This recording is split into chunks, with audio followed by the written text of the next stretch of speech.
fight, stand together through the night. America first, raising the flag.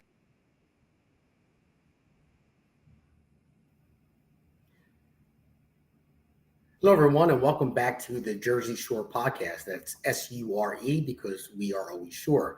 Coming to you live from my home tonight, but brought to you by the great America's Pulse Network and First Amendment Live Studios. Now, today we have some breaking news. All right, everyone already probably knows about it. It's all over the world at this point. But today we're going to talk about the latest political earthquake shaking up America First circles.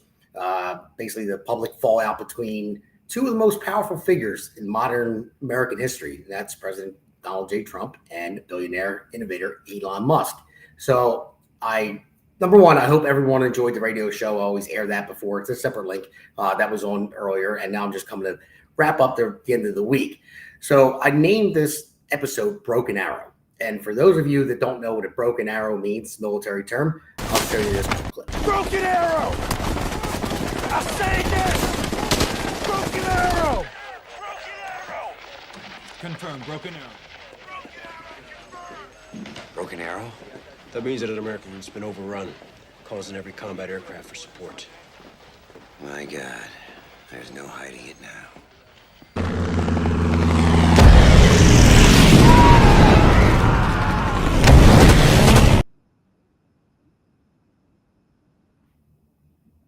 All right, so that is what a broken arrow is, and that's the way the rest of the country feels right now. Like there's a broken arrow, everyone's behind enemy lines, and now it's just a no holds barred. Bombs have to be dropped, and everything's eviscerated, and whoever survives. And that's where everyone's at right now. And I really personally wish they weren't, but there's a couple of things we have to look at with this. I mean, let's get something straight right off the bat. I mean, this isn't just like a tabloid drama. This is a major moment in culture war, I would say. A moment where we see what happens when ego, influence, and ideology collide at the very top. Now, obviously, Donald Trump is the president of the United States. He has a huge ego, and I don't mind that he does. And Elon Musk is the richest man in the world, and he has a huge ego as well. I don't mind that he does either. But what happens when the two clash? And was it bound to happen, or wasn't it?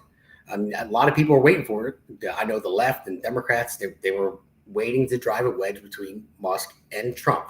And now they're salivating over it. Now, is this going to be a big thing for them? Is it going to be good for the Republican Party, good for America, or bad for America, bad for the Republican Party, great for the Democrats? I'll leave that up to you after this episode. So for years, like Elon Musk and Trump, they were aligned on a lot of things. Trump was the wrecking ball, going to D.C., draining the swamp, draining the establishment people. And Musk was the renegade tech guy,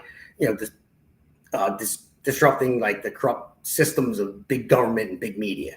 And that's what Musk did when he bought X. He believed in free speech and everything else like that. And he overspent. I mean, he had the money to do it, but he bought Twitter for way too much money, is what I mean. But he did it, and I thank him for that because he opened up free speech. Twitter was suppressing everybody for the Democrats, and Musk stepped in and he did everyone in the United States a service for our First Amendment rights. So Musk really came out, I believe it was right around the assassination attempt on Trump, and he supported Trump in PA, number one. As you've probably already seen in all the going back and forth, Musk said that Trump would not have won PA if it wasn't for him. Trump says he would have won it anyway. Again, two big egos clashing. Would Trump have won without Elon Musk? Maybe. Would he have lost without Elon Musk? Maybe. Who knows? It's up to you to decide. So now Elon was in the White House. He was appointed the head of DOGE, Department of Government Efficiency, and it was looking like the MAGA movement had like Silicon Valley's smartest rebel on their side. But then it all blew up. And then what happened? So, well, if you take it from Trump's side, Trump, introduced the big, beautiful bill. It's a massive tax infrastructure package. And yes, will it add to our country's debt, the debt ceiling? Yes, it will. They say about $4 trillion. But the whole thing with Trump, he's thinking that his tariffs and his plan of other countries investing in the United States are going to offset that. And he's going to lower taxes even though Democrats say it's only for the rich, it is not. I mean, just think about it right now. Don't go into it. It's only for the rich. If he wasn't doing no tax on tips, no tax on overtime, no tax on Social Security. That doesn't sound rich stuff to me. But to get through this monologue, I just want to go there. So there were some serious accusations between the both of them. And when one fired off, the other one fired off. They went back and forth. Tesla's stock dropped like so bad. You know, it went down. Well, I know I lost money, but it lost like $150 billion in value. The stock did. And when you look it up, and people were saying Elon Musk personally lost $34 billion. No, he didn't lose $34 billion because he didn't sell the stock. For everyone out there that says he lost money, no, he only lost it if he sold his stock. So that stock is going to bounce back up for sure. So don't sell your stock if you're invested in it. I'm not selling mine. But that's what people don't realize. And well, at least that's what the mainstream media and the left want you to think. They want to push it out there. Oh, you just cost Elon Musk $34 billion. No, you didn't. You didn't sell a stock. It's just like if you bought your house. Say you bought your house, I'm just for easy numbers, bought your house for $100,000. And your house is worth 150 at one point. And then the housing market drops, and then your house is worth 90. So did you lose $10,000? No, because you're still living in your house. If you sold your house at $90,000, then yes, you lost $10,000. But if you stayed in your home until the market came back up, then you will make a profit off of it, just like anybody else would if you stuck with it, because the market will come back. But you didn't lose anything unless you sell it. And that's the difference. And that's what they want you to believe. But it's not. So a lot of people also, politically is a GOP toast. But Trump's own base, they still believe him 12-1. But we'll see where that goes. So I want to end my monologue right now because I really want to get into this stuff. I'm going to show you some tweets. I'm going to get into a bunch of different things, different scenarios. And I just want the listeners out there, you decide for yourself what you think it might be, because I have some different ideas of what it could be. There may be other people out there to put them out there before me, but we'll see where it goes. So after this break, we'll go to our first America's Pulse Network. The mainstream media is bought and paid for. The truth is twisted to fit their agenda. But America is waking up because podcasts are the future for trusted media. Welcome to the America's Pulse Network. It is a network built by patriots that upholds the Constitution.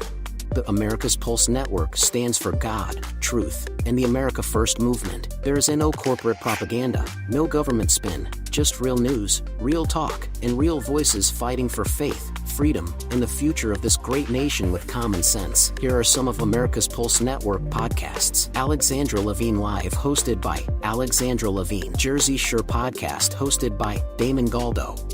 The Conservative Corner, hosted by Seth Eisenberg. APN's The Pulse, hosted by Alexandra, Damon, and Seth.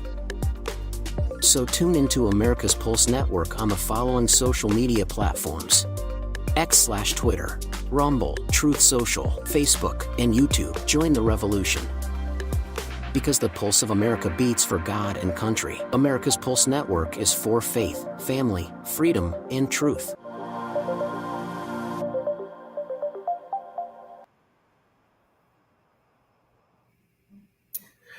All right, welcome to our segment here. So first, before I get into it, I just want to show a couple of tweets that were put out there. Tweets, posts, whatever you want to call it nowadays, between X, Truth Social, between Trump and Elon Musk. So I want to show you the first one by Musk. Now, this one here is saying that he should be impeached. Musk said yes to this. Someone else posted it and said that Vance should take over. So do we really think that? I mean, does Musk really believe that Trump should be impeached? I don't think so. But is it a war between two big egos? You know, he hurt him, so he's going to hurt him back. It's back and forth. And I'll get to that in a little bit. So, but yeah, so Musk put that out there. He said yes, that Trump should be impeached. Now, did he do that out of anger? Yes, probably. Yeah. And I'll show you even further. Let's go to the next tweet. Oh, wait, it's not there. That one has been removed. And that was a tweet that Elon Musk posted saying that Trump was part of the Epstein files. That's why Trump's not releasing them. Well, Trump removed that. It's still out there on X if you go look for it, because other people reposted Elon stuff, and Elon even commented on their post. But Elon's original post saying that Donald Trump was on the Epstein list, he removed it. So again, it still shows you a moment in anger and not thinking clearly. I'm going to get back and just say this just to hurt him. and we'll get the last tweet after all these that I'm going to go through. So let's go to the next one. This one is by Trump. Now, Trump is basically saying that, he didn't think that Elon was going to turn against him, but so basically, in the end, Trump is. I was kind of surprised about this.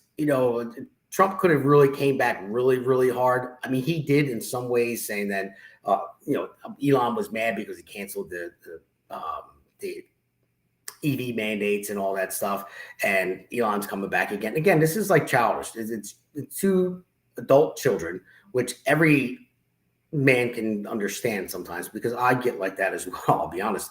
If somebody that I am tight with and we don't agree, you get into an argument, you get into a spat, and somebody says something bad about you, you're going to come right back out and you want to hit them hard, and it's like an ego thing. You want to hit them harder than they hit you, and then in the end, you'll see it all calm down. And I believe it's already starting to. So let's go to Trump's next tweet too, so you guys can read that. It's basically the same thing. He's saying that on this next tweet, you'll see that Trump said that Musk was, he was being overrun. He was getting tired, so that's what it was. And then he said he just went crazy. Is it true? I mean, maybe. I mean, Musk, think about it. I mean, he's number one. He's got, I don't even know, 50 kids. So maybe he does. I know he has a lot, but he has multiple companies. He's the richest man in the world. And he also decided to be a part of this administration and handle Doge as well, and his companies at the same time, and deal with somebody like Donald Trump.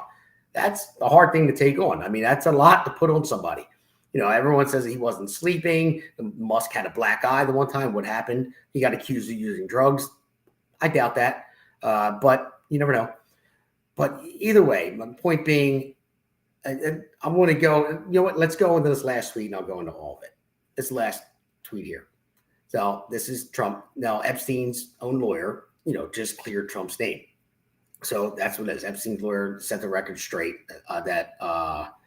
or Musk's, really big bomb is what it says. And that was a big bomb, putting it out there. I'll tell you that right now. When I did my radio show last night, I found out about 3 minutes before we went on, and I'm looking at it. I thought it was fake. I'm like, this isn't real, but it was. And then I see Elon Musk saying he was on Epstein's list. That's why he's not releasing it. I'm like, whoa, wait a minute. And I said on the radio show, I said, well, I'll tell you one thing. We looked at Trump as draining the swamp and holding people accountable. And I said, as much as I like Trump and his policies and what he's doing, and again, I don't agree with everything Trump does. I mean, you can't agree with everything everyone does. I mean, obviously, look at this mess that the two are in right now with Musk and Trump. But if I found out that Trump was on Epstein's list and he did that, then I want him to go to jail. Of course, everyone needs to be held accountable for their actions, especially something like that. I doubted it very highly that Trump was. I thought it was just Elon getting so upset and putting it out there just to hurt Trump. And either way, I think he realized it. That's why it's down. And this news came out about Epstein's lawyer clearing Trump. So we'll see where it goes. But either way, I will just say this. Just wait a week. Wait a week. And I promise you the dust will settle. So now going into it, like Trump's movement, it was rooted in restoring the nation, his, borders, values, working class strength. Musk, for all of his brilliance and, he still plays ball with China. He still takes government subsidies. And when the chips are down, he chose Wall Street numbers over Main Street values. Now, but really, did he? I don't think so. That's what a lot of people are saying. I read that from what somebody wrote. And I don't think Musk did. I really don't think he did. And because he wouldn't have got behind Trump. I think Musk really has a good side about him, that he believes in America first because he believes in capitalism, because it made him the richest man in the world. So that's where I think that comes from. But the only difference between Trump and Musk, because it's hard to differentiate who is right and wrong, because I think they're both right with the big, beautiful bill. Trump knows he needs to get it passed. Trump is in government. So when I say this, Elon Musk, he's ideological. Trump is a pragmatist. So they're both right in a sense. Musk wants better for this nation. He wants to not put this country in debt. He wants to get everything even keeled and budgets balanced and everything like that. And I believe that that's where it should be. I love the way he thinks. That's great and all, but Trump is a pragmatist. So he knows that he has to pass a bill to keep the government going, even though there's stuff in there that Trump doesn't like. But you have to get the votes from Congress and Senate afterwards. So you have to have stuff in there that you don't like, or it will never pass. And that's the hardest thing. And what makes it easier for Elon is a billionaire. He's a self-made billionaire. He owns multiple companies, but everyone a part of Elon's companies, they work for Elon. So Elon is the boss and everyone works for him. So if Elon doesn't like something or someone's not producing to make profit or someone hurts the company, Elon can say, I'm sorry, you're fired, and hire somebody else. And because he's in the business of making profit, that's what it's for. I mean, he's in the business of making great things and actually making not just this nation, the world, a better place with his technology and everything else with SpaceX and all the great stuff that he's doing. But he's still in the business to make profit so he can keep on going. So if it's not going the right way, he can remove parts of his company, meaning people that aren't doing the right thing, and say, you're not working, you have to go somewhere else. I want in here that's going to make this work. That's how his business works.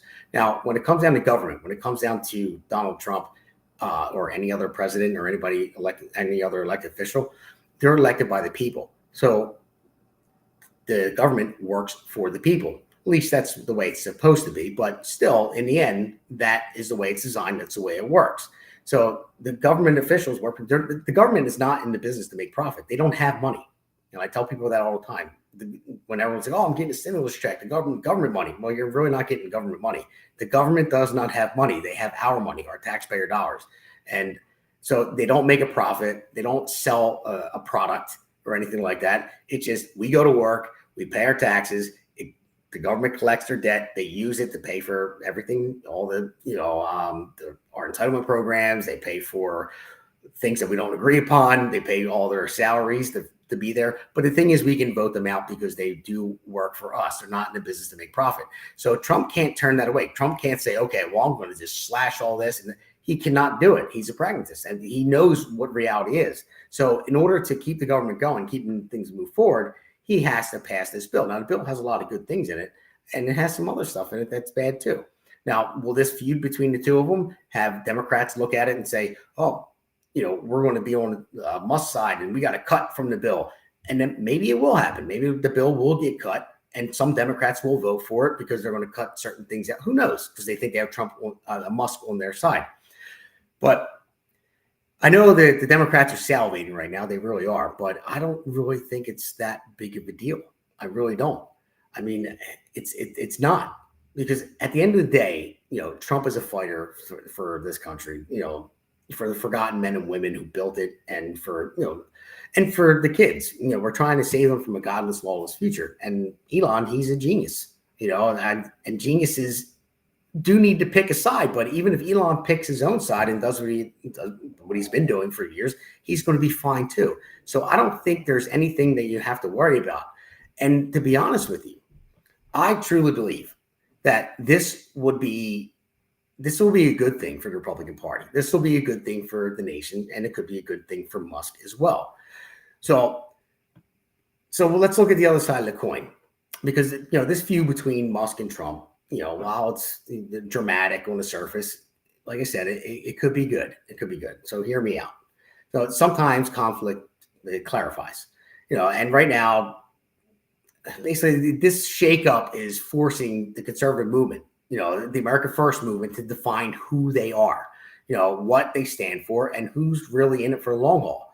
Now, if Elon wasn't in it for the long haul, which he really wasn't, he was in it for a part-time gig for Doge, and everyone knows that, and he knew that going in, and he did a great job with Doge, uncovering all the fraud and abuse. Yes, but Trump is in it for the long haul. He ran for president for 3 times. He has been president twice. So he's definitely in it for the long haul. Trump, Elon did endorse some stuff when he backed Trump. Obviously, they loved him with the EV mandates, and then they started burning Teslas when he was on Trump's side, and now they're looking to have him back. But Trump, I mean, think about it. He was already rich himself. He could have just did what he wanted to do. Even after he lost the 2020 election, he could have rode off in the sunset and said, you know what, I don't care. But no, he came back, even though they tried to bankrupt him. They tried to put him in jail. They tried to defame him, and they even tried to kill him.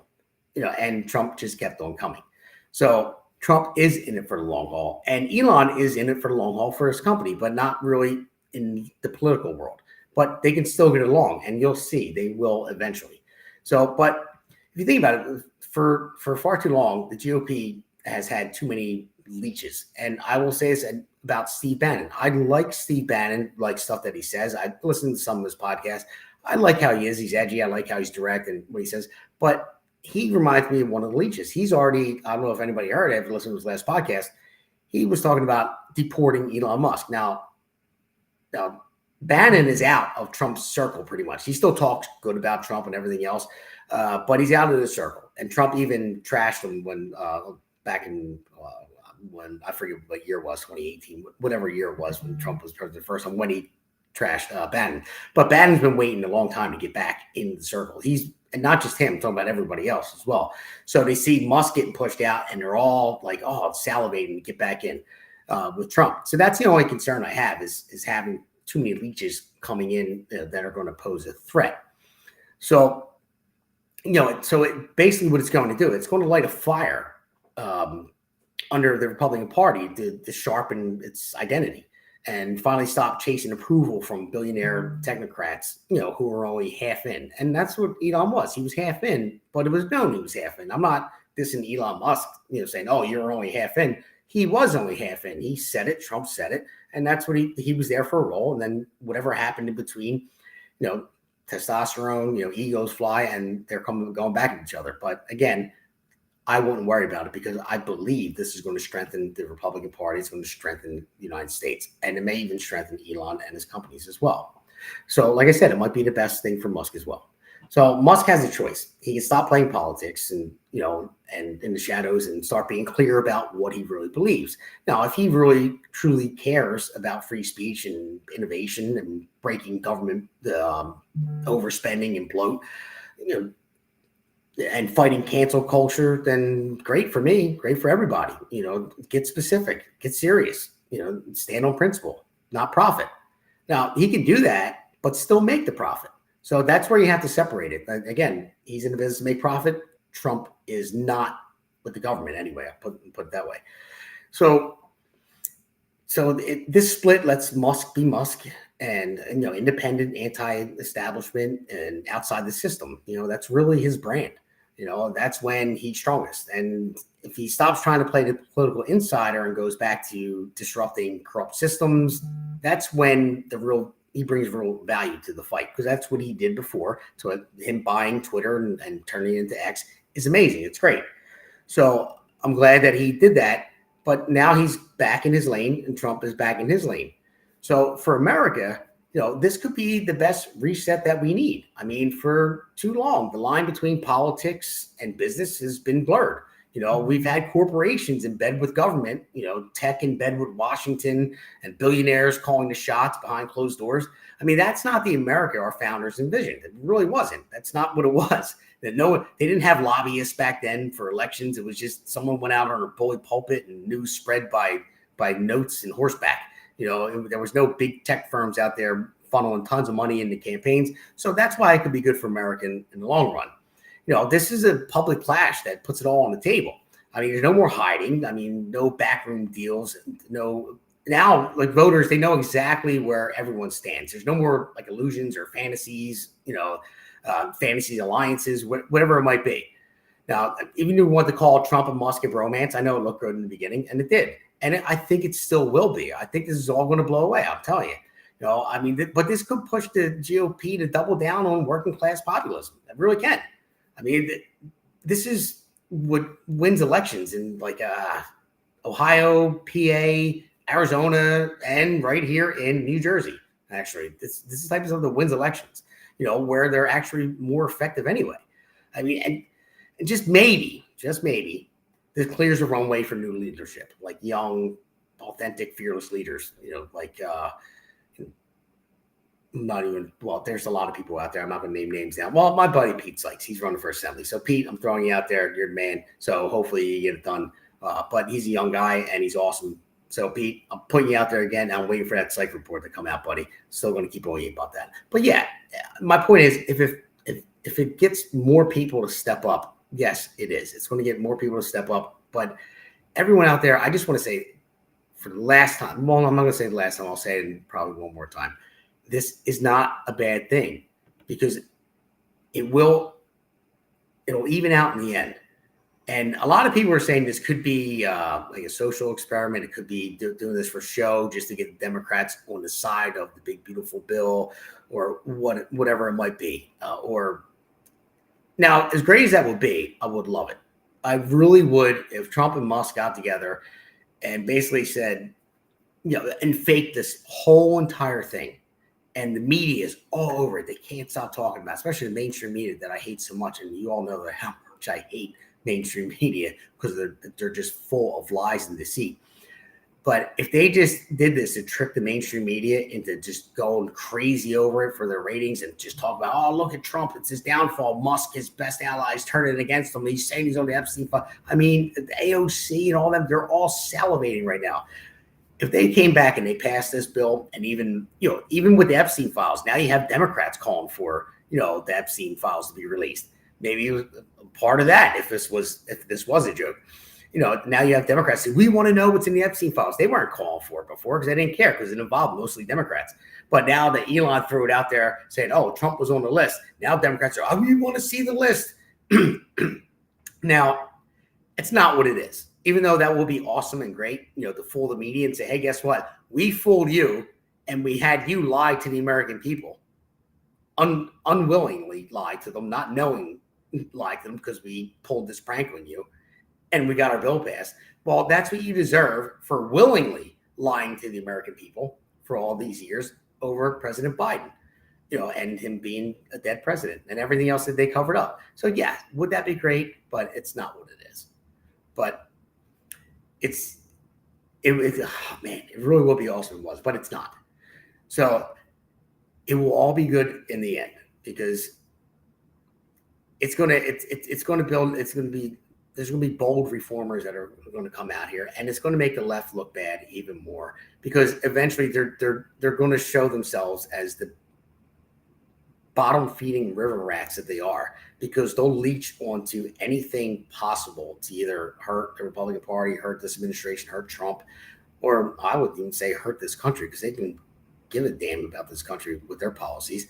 But they will latch on to anything possible that they can get their hands on.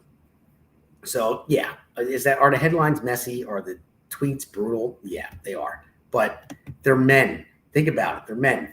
And I'm going to say this right now. Men, they can butt heads and get in the biggest fight. Say, for instance, I'm on my job site. Now, I work with my coworkers and we're friendly on the job.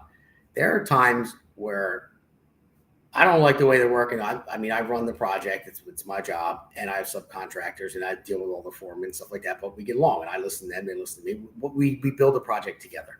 But there are times when we disagree. There are times where I'm not saying I don't make mistakes. There are times when I make mistakes, but I will own up to them. But there are times where I will have a foreman's meeting with them, and I'll say, okay, well, we'll have all the foremans, every different trade in the room. And I'll say, all right, well, how many guys are you going to have this week? Because building a building is like a train. One trade follows the other. And if one trade doesn't supply the manpower that they said they were going to, and it holds up another trade, which holds up the entire project, then I will call that foreman out. I'm like, well, you were supposed to have 10 guys here, not 4. And now the other trade has to lay guys off. So you're disrupting every cart on the train. And sometimes they don't like that. And then there's times where we got into scream matches, like face-to-face scream matches. And, nobody hit anybody, but it was just 2 guys, stand up. Just no man likes to be yelled at by another man in front of people or on social media like this, which is the biggest platform in the world. So it hits you hard. But then right after that, there's times where I got into a massive argument with somebody, like it looked like we were about to fight. It's F you, this, that, and the other. And the next day, you wake up, you go to work in the morning, go out and say, hey, how you doing? And the next thing you know, you're having lunch together at lunchtime. And everything's swept under the rug because men can let that go. And that's nothing to dig at women. It's not. No. But women are a little bit different, I would say, because men and women are different.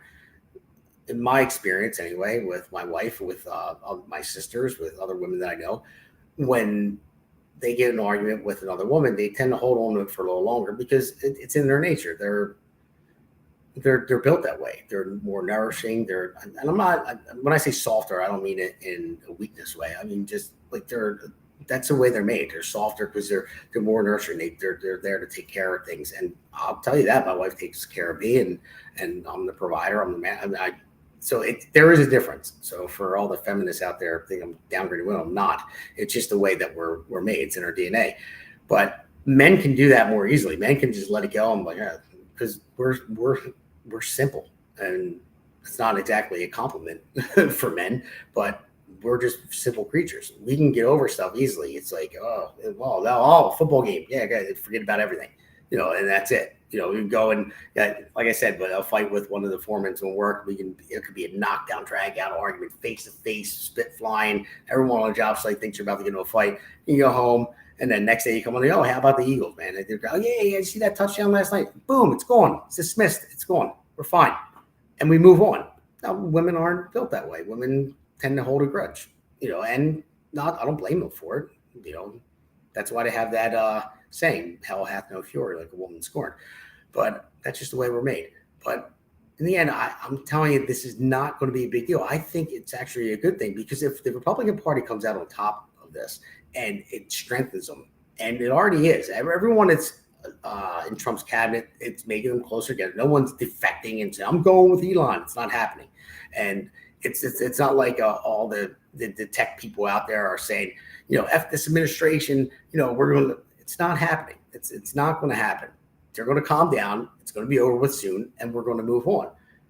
And I would just say, enjoy the entertainment for what it's worth. It was entertaining. It was for me. I mean, it threw me through a loop when I saw it yesterday. I thought it was a joke. I thought it was a prank when I was first reading it. But then I realized it was serious, and it seems to be that way. But that's fine. I'm okay with it. Musk is a man. He's a billionaire. He'll get over it. Trump is a man. He's a president and a billionaire. He'll get over it. So wouldn't worry about it. Wouldn't put too much thought on it, other than just enjoy the show for now. I'm sure there's going to be back and forth. I mean, I've heard that Musk was trying to reach out to Trump to have a talk with him today. You're already seeing Musk took down some tweets. I'm sure both of them are regretting something in one way, shape, or form.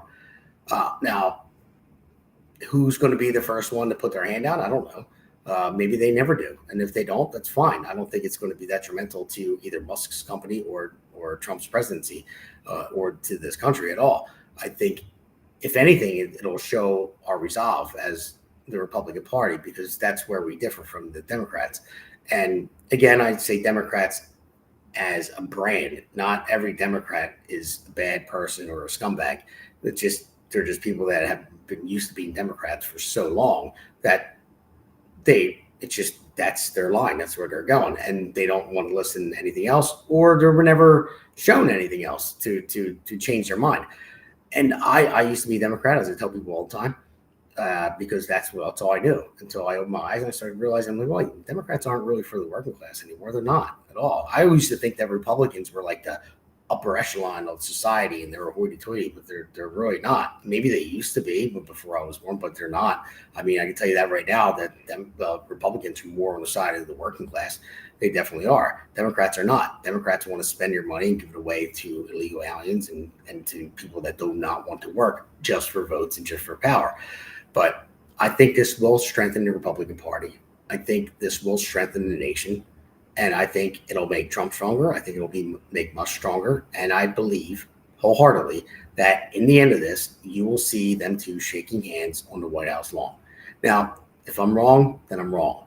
But I will be Jersey sure, S-U-R-E, that this split between Trump and Musk, it will not be detrimental to the Republican Party.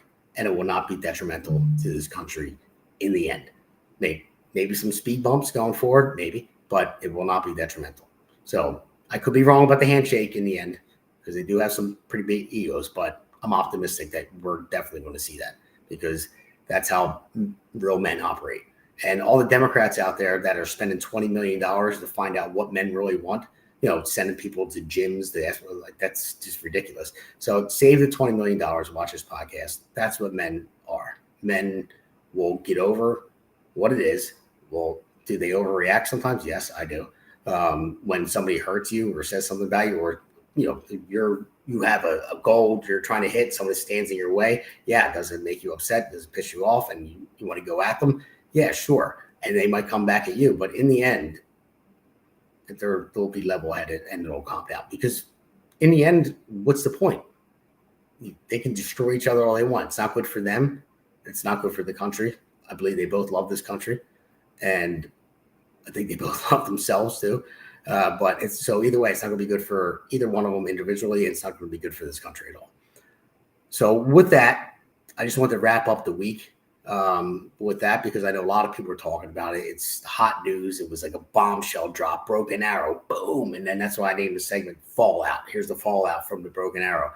But I wouldn't lose any sleep over it. I would just enjoy the ride, and let's get this bill passed. And again, the bill does have stuff in there that people don't like. There's stuff in there that I don't like, but you have to be a realist. You have to be pragmatic. I think it's the best thing to pass this bill. I really do, to keep the government going and to have tax cuts for Americans, and not the rich, like everyone always says. Oh, they're tax cuts for the rich. I can't stand the Democrats. No, it's not. I mean, how many rich people wait tables? I'm just curious. How many rich people wait tables? No tax on tips. How many? Well, I'm sure there's rich people that collect Social Security, but the majority of the country is not rich that collects Social Security, so no tax on Social Security. How many rich people work overtime? Now, I'm sure they work a lot of hours to build their business, but it's not like they're working hourly like an everyday worker, because they own the business. So they can work as long as they want or as less as they want. They're still making the same amount of money. Now, it's just whether they want their business to be more profitable, to work harder, to build it. I mean, that's on them, whether they want to do it or not. But a regular worker like myself or like anyone else out there, if you work overtime, you get time and a half or double time in some cases. That's a lot of money. And if you don't have to pay taxes on that, that is a lot of money in your paycheck. That doesn't sound like it's for rich people to me. So when Democrats say it's tax cuts for the rich, no, it's really not. And when everyone always says out there, the rich have to pay their fair share, the billionaires pay their fair share. Well, the wealthiest 1% of America, the wealthiest 1% pay 60% in federal income tax. So you can look it up. You can fact check it if you want. You don't have to believe me, like I always say. But 1% of our population pays 60% of the federal income tax. So the other 99% only pay 40%. So I'm pretty sure the rich do pay their fair share. Now, do I think they get away with stuff sometimes? Sure, they do. But who wouldn't take advantage of a tax loophole if they could? I mean, then change the law. That's what it should be. But I don't think they're out there just gouging money from the American people the way they are. I think that government overspending gouges money from the American people more than anything. If say I started a company and I became a billionaire, now I created a ton of jobs to do that. So I employ people, and I have to pay a lot of money. I'm taking all the risk. So if it was just me where I'm at right now and I wanted to open this big company, I would have to buy a warehouse or rent one. Say I wanted to make laptops, say, who knows?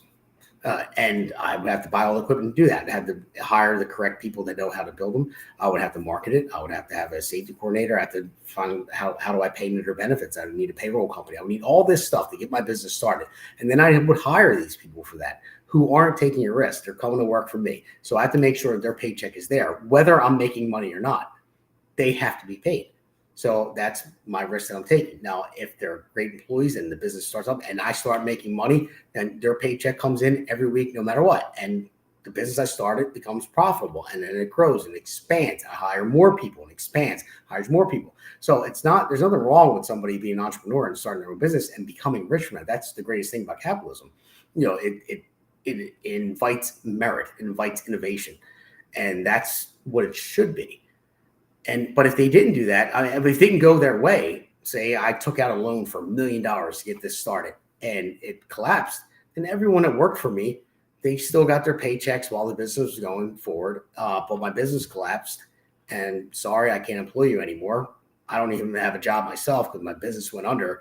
They're going to go find a job somewhere else. I'm still responsible for that $1 million loan that I took out. I took the risk and I didn't get the reward. So the bigger risk, the greater reward. So that's the way it is. Sometimes it pans out, people become millionaires. So I don't have anything against them for that because they create jobs and contribute to the economy. So with that, I'm going to end it for tonight. It's 9:40 tonight. Thank you, everybody, for tuning in. But I'm going to go into a couple of things. I want to talk about a GoFundMe for Seth again. Seth, Jonah Eisenberg. I still don't know why he doesn't go by Jonah. Jonah's a good name, Seth, man, but he goes by Seth. But Seth is a great guy. He's a veteran. He was in the Navy.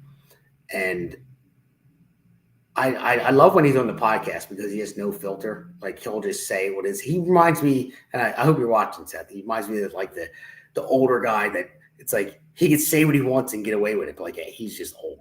He's going to say it anyway. But what he says is absolutely correct. I don't think I ever disagree with what that said at all. But this is the way he says it, and it comes out. It's entertaining, and it's like he's like the old guy. He can just get away with saying it how he wants to say. You're like, yep. He's already set his ways. You're not changing them. But Seth is a really good guy. Family guy. He's a veteran. And then he was in the hospital for months with his foot. I mean, I don't know if he saw his last episode. It's a conservative corner. He was out for a while, came back, and he actually showed some pictures of his foot. And it was horrible. You can see right through his foot.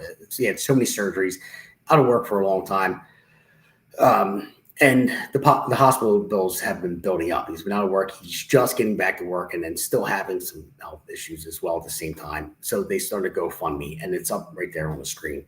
So if anybody out there has it, if you can, whatever you can, whether it's $1, $5, $50, $100, whatever it can be. I don't expect everyone to do it, but I'm just asking if you can. I'm going to vouch for him. He's a great guy, and he actually is somebody that could use it. And the health situation for him with everything else, I mean, it's still not getting better for him. I mean, he can talk about it when he wants, but it's just not getting better for him. The guy needs to catch a break. And, if anybody can help him out, please, I'm asking.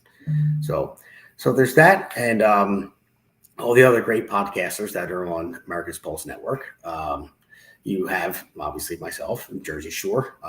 That's SURE. We're on Mondays and Fridays at 8 p.m. on the podcast, and the radio show for Jersey Shore is on 92.1, Cruising 92.1 WVLT on Thursdays from 5 to 6. And you can find that on Facebook. You can find it on Facebook under the radio station 92.1 WVLT, or you can go on my page and watch it live, or watch it recorded after, or you can go on Google or whatever and look up the station. You can listen to it live as well.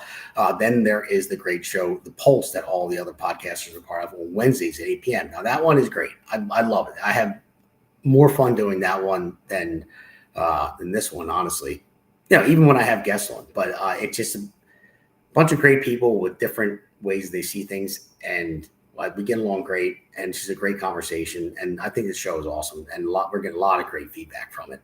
So that's every Wednesday at 8 p.m. And they are the podcasters that are under network, and we have guests. We have Lady Barbera, we have TimFazenbaker, and then we have Seth on, Seth Eisenberg. We have Alexander Levine, who is our White House correspondent under America's Pulse Network. The Pulse is awesome, and their shows are awesome too. So you have Alexander Levine live. She's Tuesdays and Thursdays at 8 p.m. And then Seth, as of right now, is a conservative corner. That's Sundays at 7 p.m. So check out their shows as well as mine, and then check out the Pulse on Wednesday, because we're going to keep, delivering the news to you guys unfiltered. And, we're not doing this for fame, really. We're just want to get the truth out there and the real news, because again, I will say it, and I will say it every podcast. I hate mainstream media so much that they lie, and their hypocrisy it's unbelievable. So I'm just going to keep doing this, and they're going to keep doing the same thing. And I invite you all just to keep watching. And again, don't believe us. Look it up for yourself. Whatever we say, look it up for yourself. And if we're wrong with anything, I would love for you to to respond and say, well, I'm wrong, or throw something out there and say, oh, I have a question like this, and you put it out there, put out the question. So, who's that? Pete Sykes. It sounds like he was having a bad day. That's Pete Sykes. I don't know what the heck he's talking about, but Pete's running for anyone from New Jersey, Camden County. Pete is running for assembly in LD6. The primary, he's good in the primary that's coming up, but November, look for Peter Sykes and Jack Brangan running for assembly in LD6. So With that, thank you for joining the show. It is tiring tonight. I'm beat. I'll get into the baseball game. My son, he won again, but he got beat last game, which is a mess. It was horrible what the President League did with the kids, but that's something I'll talk about later. But it has been a long week, not just with work, but not with everything else that's going on with the kids and their sports and my job. But it's been a long week with all the news that's been coming out and everything that's going on with Musk and Trump. It's been exciting to say the least. I'll tell you that. But don't worry about it. It'll be fine. So with that, stay alert, stay involved, and as always, stay Jersey Shore. Thanks for joining. Have a good night. America's Pulse Network. The mainstream media is bought and paid for. The truth is twisted to fit their agenda. But America is waking up because podcasts are the future for trusted media. Welcome to the America's Pulse Network. It is a network built by patriots that upholds the Constitution. The America's Pulse Network stands for God, truth, and the America First movement. There is no corporate propaganda, no government spin, just real news, real talk, and real voices fighting for faith, freedom, and the future of this great nation with common sense. Here are some of America's Pulse Network podcasts. Alexandra Levine Live, hosted by Alexandra Levine. Jersey Shore Podcast, hosted by Damon Galdo. The Conservative Corner, hosted by Seth Eisenberg. APN's The Pulse, hosted by Alexandra, Damon, and Seth. So tune into America's Pulse Network on the following social media platforms: X/Twitter, Rumble, Truth Social, Facebook, and YouTube. Join the revolution. Because the pulse of America beats for God and country. America's Pulse Network is for faith, family, freedom, and truth.